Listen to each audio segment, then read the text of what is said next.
Alright, Darren Ellis has nominated me for the ALS Ice Bucket Challenge.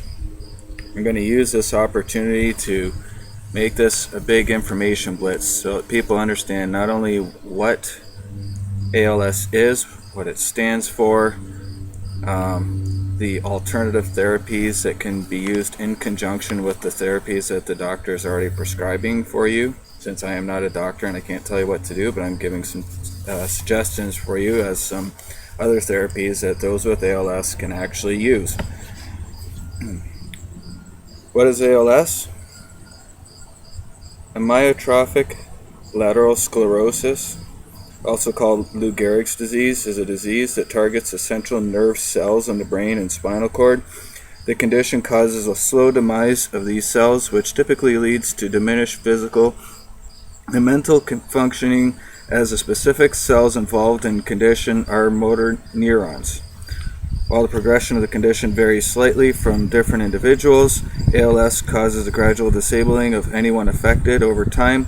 Common tasks including walking, speaking, eating, swallowing, and even breathing becomes difficult for the individuals. Some of the causes of the ALS-like symptoms, some people apparently, as far as my research has gone over the last couple of days, are being diagnosed with ALS but may not really have it. These are people who have taken a combination of their diabetic medications along with cholesterol medications. According to earthclinic.com, someone posted that many people who are on a combination of diabetic medications and cholesterol medication find that they develop symptoms that mimic Lou Gehrig's disease. And they know at least 5 women in their town who have been misdiagnosed by doctors. One had gotten to the point of all her muscles collapsing in her lungs and her heart were stopping to work. Luckily there was a surgeon there that realized what was happening and took her off her cholesterol medication. She went from almost comatose to up in a wheelchair in 3 days and walking by day 5. Apparently, diabetic medications or cholesterol medications by themselves are fine. It's the combination that's terrible. After doing a search engine myself on combination of diabetes drugs and cholesterol ALS, I have found that it's a lot of the cholesterol drugs like Lipitor and Crestor that can also cause these issues. Now for the alternative therapies, the actually complementary therapies to go along with what you're already doing. Vitamin B complex helps support energy levels as well as muscle and nerve function. Vitamin E helps support muscle and nerve function as well as daily supplement. It helps prevent deterioration of the muscle function. Also, I looked up yesterday on YouTube, Kathy Jordan, ALS survivor, cannabis. She was smoking cannabis and found a huge turnaround in her health. According to the ALS Society of Canada, complementary therapies, acupuncture, aromatherapy, hypnotherapy, massage. You might want to try Parkway Massage. I get my massages from Jessica Jones. She's pretty awesome there at Parkway Massage, which is on Lozon Parkway, 2825 Lozon Parkway. Acupressure, reflexology, and Reiki. I am a Reiki practitioner myself. There are other Reiki practitioners such as Tracy Rogers out there, and also from J&J Crystal Healing Arts, found on Facebook. It works wonders for many different ailments. Also, the combination of certain crystals.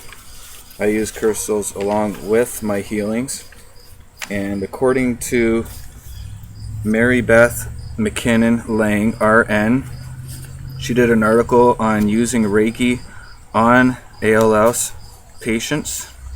In April 2012, she did a study, and then as she started that study in April 2012, and as of August August 2014.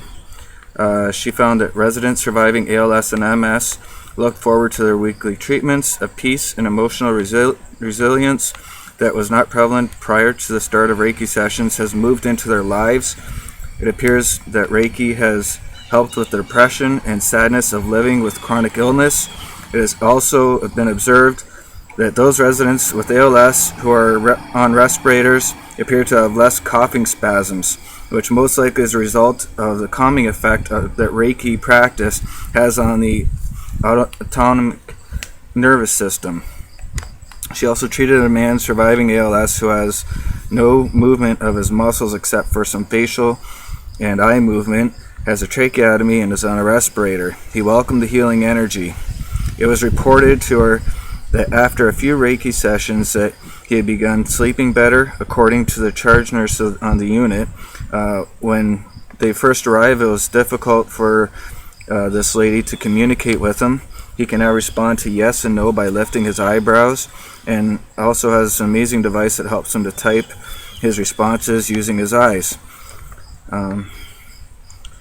According to this lady, as they did Reiki on him the first time, he took the time to respond "wow" on his visual computer. Let's go into the crystals now. Crystals, it's recommended, as a disclaimer, first of all, on healingcrystals.com, they say they're not a doctor and cannot give out medical advice. Crystals used to complement the other therapies and not as a replacement for medical care. They specifically want to address three main issues: motor function, control, strength, coordination, brain function, and nerve cells. They say that they would recommend amber crystal, as amber alleviates the pain, strengthens tissues, aids in cell rejuvenation, and assists in treating brain function disorders. Danburite increases muscle tone and motor function, control, strength, and coordination. Kunzite and or lepidolite can help to treat disorders of the muscular system. To address the nerve cells located in the brain that are thought to cause this issue, they recommend lapis lazuli, LAPIS-LAZULI, which can help to improve brain function, or stilbite, which treats a variety of brain disorders. For the nerve cells themselves, aragonite can stimulate healing, while manganocalcite heals at a cellular level. I get my crystals at White Feather Holistic Arts at 1350 Ottawa Street in Windsor. See Tracy Rogers on that. Also, a new one on Facebook that I found was JJ Reiki and Crystal Arts. Now, let's stand up in the face of the pharmaceutical companies that are most likely causing the majority of these problems and say, we're mad as hell and we're not going to take it anymore. For this ALS Ice Bucket Challenge, I next nominate Chris Whalen, Colleen Drone, and Chantel Line.